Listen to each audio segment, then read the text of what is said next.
celebrating all things cool in Jacksonville. A local show with a spotlight on the 904. With hosts Eden Kendall and Mark Payton. Featuring amazing stories from every neighborhood with Rance Adams. This is River City Live. Welcome to River City Live at the Avenues Mall, and I'm imagining we might have a few people stiff and achy after a weekend of lots of people running and walking at the Breast Cancer Marathon. There was a 5K and a 10K on Saturday, and then, of course, the half marathon, the relay, the full marathon on Sunday. It's an awesome sight to behold. If you get out to Jacksonville Beach to watch, you know, and as I mentioned, lots of people walking, but after 26.2 miles, you're sore whether you walked or you ran, right? I supported all of you guys out there from my couch in spirit, so kudos to you guys. When you said sore and achy, Rance and I looked at each other and I'm like, a little bit. The back's a little sore from sitting on that couch for 2 days straight, but other than that, you know, well, we'll get by, Eden. Oh, good. I'm so glad you're going to be okay. I'm really glad. It was great. Now, you were committed because you were going to show support, and how did that work out? Okay, so you know, I run it some years, some I don't, but this year a friend of mine was doing the full marathon, and she was concerned about the heat, as she should have been, because it was pretty warm by the end of the run. So I agreed to hop in at mile 18 and finish it out with her, and I did. But she had a rough time because of the heat. She finished it, as did so many other people, but it was tough to watch. But we do like to go and cheer for people, even if we're not participating. We were able to do that for the first half of it as well. In fact, I took a couple of great pictures of some of my favorite signs while I was out there. There are so many signs. So this one is a great one. Warning, great sense of accomplishment ahead. Nice. Inspiring, but they're not always super inspiring. Run now, wine later. Besides, there's beer at the finish. I like that. Is that yours? That one. Did you write that? That always works for me. Then they got a little bit political. If Trump can run, you can too. That kind of thing. But then here's my favorite one. Are you ready? Run like Ryan Gosling is at the finish. But what if he's not my crush? Don't I get any kind of inspiration? Well, it's still cool to meet him. Your friends can make a sign for you that says "Run like." Fill in the blank. Okay. We kind of share the same crush. Yeah. But ultimately, it was about finishing breast cancer, making sure that the progression that needs to keep happening keeps going forward with the research, and also helping those that are battling. And a lot of times people can't get to work because they're, you know, it's just the Donna Foundation has become such a staple in Jacksonville, as has that marathon. So, okay, so we're approaching Valentine's Day. So I'm going to ask you guys, how are you doing with your date nights? Do you get enough date nighting in? No, I am guilty for not following through on a lot of that, but it's so hard. Peyton? It's tough. It's really tough. And City Sitter, they just did a little survey, and one of the reasons why it's tough is because parents simply just don't want to get that babysitter. And you would think that if you have like a little kid, like an infant, like that would be the reason. No, that's not the case. When they did a study, it turns out all the way up to the age of 3. Once a kid turns 3, that's when parents start to get a little bit more liberal and go out more and get that babysitter.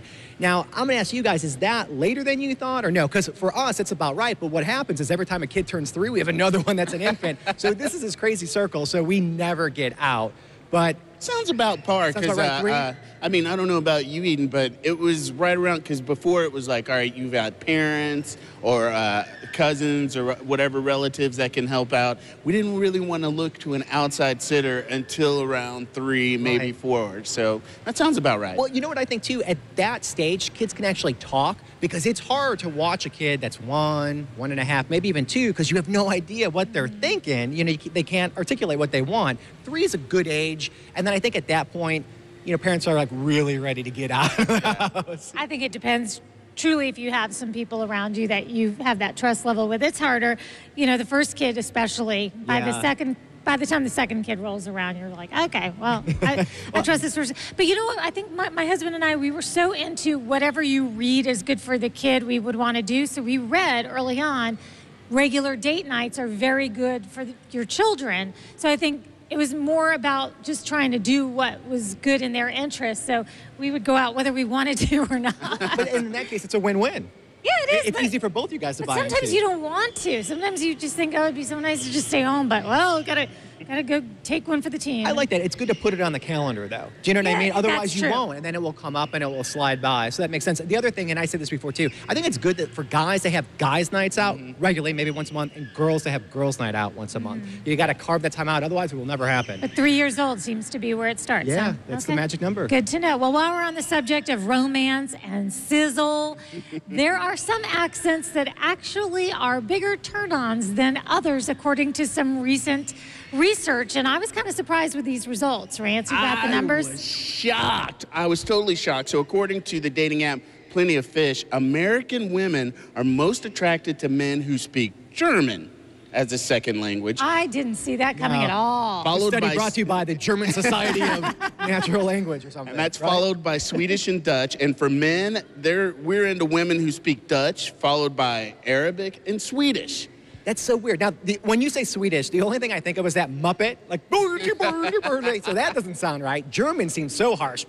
You know, people, they're always yelling. Yeah, you know, it's not a very, to me, I mean, Eden, I love an accent, and really, there isn't one to me that doesn't sound kind of mysterious, but yeah, the Australian accent, Okay, New yeah. Zealand.